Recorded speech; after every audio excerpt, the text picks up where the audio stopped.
Assalamualaikum warahmatullahi wabarakatuh. Izin memperkenalkan diri.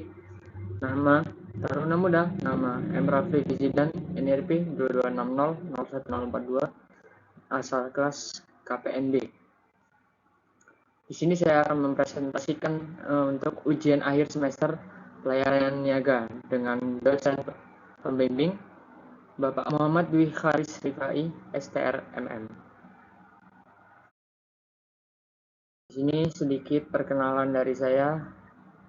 Nama saya M. Raffi Fizidan dengan NRP 22600142. Oke, jadi di sini kita akan membahas tentang dua hal, yaitu vessel atau tentang kapal, dan ada poin B, cargo shipment atau pengiriman barang. Jadi dalam poin kapal, tentang kapal, di sini yang pertama ada penjelasan tentang ship partikular, yang kedua tentang ship dokumen atau dokumen-dokumen kapal. Sedangkan di poin cargo shipment atau pengiriman barang, yang pertama kita akan membahas tentang shipping dokumen atau dokumen pengapalan. Yang kedua ada pihak-pihak yang terkait dalam pengiriman barang. Dan yang ketiga, penjelasan alur pelayaran niaga.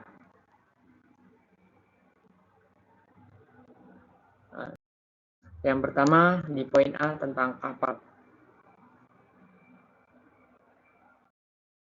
Yang pertama yang akan kita bahas adalah ship partikular.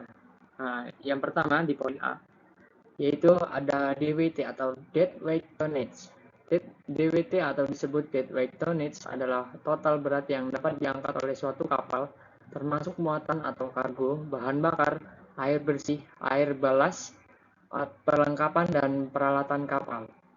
DWT juga ada yang mengartikan sebagai ukuran seberapa berat sebuah kapal untuk mampu dimuati atau max load sampai pada syarat sumber draft pada primsol mark pada garis air dengan berat jenis 1,025 atau air di mana KPL itu mengapung.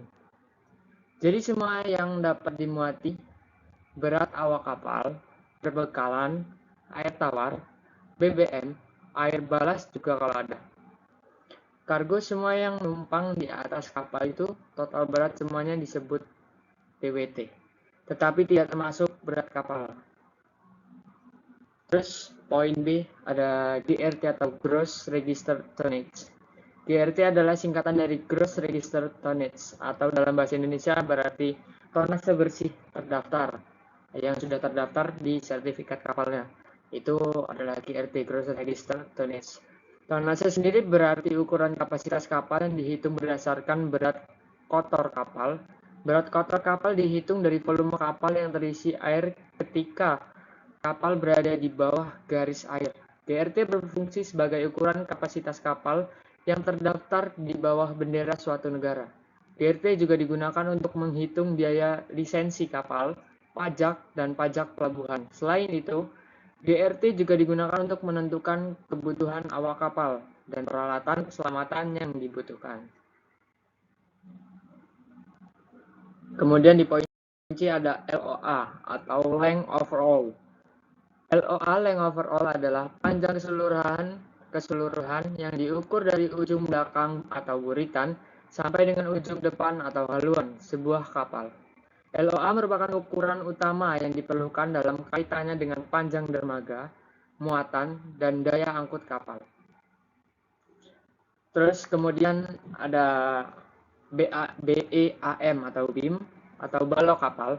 Balok adalah ukuran lebar kapal, selalu diukur pada titik terluas karena sering digunakan untuk menentukan apakah lintasan dapat dilakukan dengan aman di dekat rintangan. Balok penting untuk menentukan karakteristik penanganan sebuah desain kapal. Sebuah lambung balok sempit akan berjalan cepat tetapi tidak akan bekerja dengan baik dalam gelombang besar karena penampang yang sempit. Lambung kapal yang memiliki balok yang lebih lebar akan kurang efisien dalam memotong air, karena massa air yang dipindahkan lebih besar. Massa yang lebih besar ini juga cenderung lebih sedikit menggelinding. Kemudian ada draft. Draft kapal atau dikatakan juga sebagai syarat air kapal adalah jarak vertikal antara garis air sampai dengan kapal. Semakin banyak muatan kapal, semakin dalam kapal masuk ke dalam air. Draft digunakan untuk menentukan kedalaman alur pelayaran yang dilewati kapal, serta kolam pelabuhan termasuk ke dalam air di dermaga. Terus selanjutnya kita akan membahas tentang ship dokumen atau dokumen kapal. Dokumen-dokumen yang ada di kapal.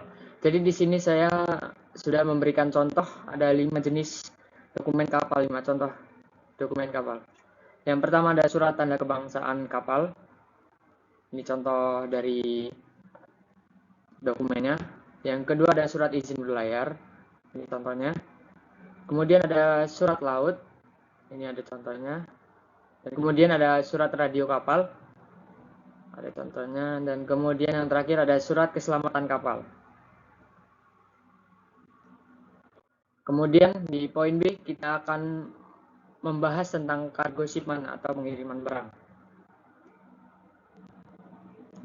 Poin pertama yang akan kita bahas adalah jenis-jenis dokumen pengiriman barang atau shipment dokumen.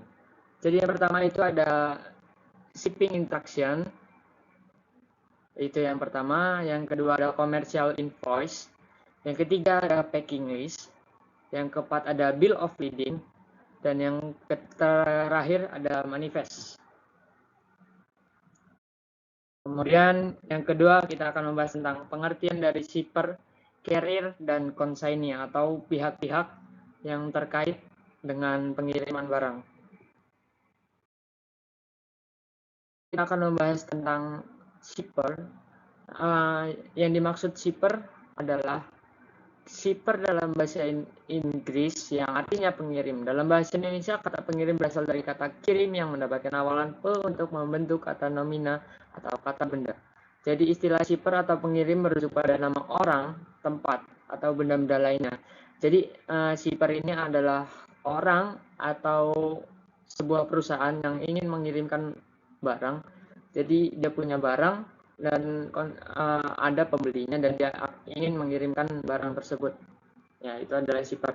Dan yang kemudian ada carrier. Carrier merupakan perusahaan yang menyediakan layanan pengapalan barang dan logistik. Perusahaan ini memiliki peran penting dalam kelancaran arus barang dari satu tempat ke tempat lainnya. Menggunakan carrier memiliki banyak keuntungan, antara lain memudahkan pengiriman barang dan meningkatkan keamanan dan efisiensi biaya pengiriman. Industri carrier di masa depan terus berkembang seiring dengan berjalannya perkembangan teknologi dan tuntutan pasar. Terus kemudian ada consignee.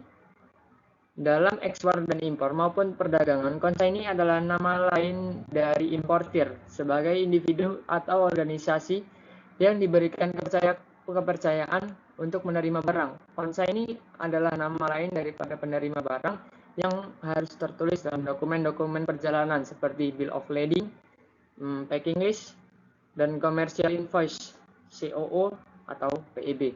Jadi consignee sendiri adalah istilahnya itu adalah pembeli. Jadi shipper itu adalah penjual atau pengirim. Jadi consignee adalah penerima barang atau pembeli barang.